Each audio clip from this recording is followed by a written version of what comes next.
ఈనాడు కొత్తగా మనం నిర్మించుకోబోయే శంషాబాద్ ఎయిర్పోర్ట్ కూతవేటు దూరంలో 30,000 ఎకరాలలో భారత్ ఫ్యూచర్ సిటీని నిర్మించుకోబోతున్నాం మనం.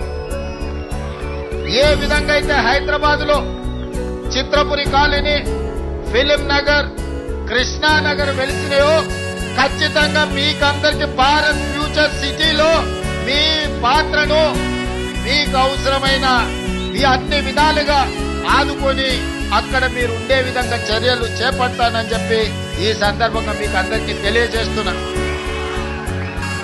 ఈరోజు హెల్త్ ఇన్సూరెన్స్, డెత్ ఇన్సూరెన్సే కాదు, మా కార్మికులు ఆరోగ్య భద్రత పూర్తి స్థాయిలో తీసుకోవాలని, అనుకోకుండా ప్రమాదవశాత్తు ఎవరైనా మరణిస్తే ఆ కుటుంబాలను ఆదుకోవాలని నేను ఈ వేదిక మీద నుంచి మా అధికారులకు సూచన ఆదేశాలు ఇస్తున్నా.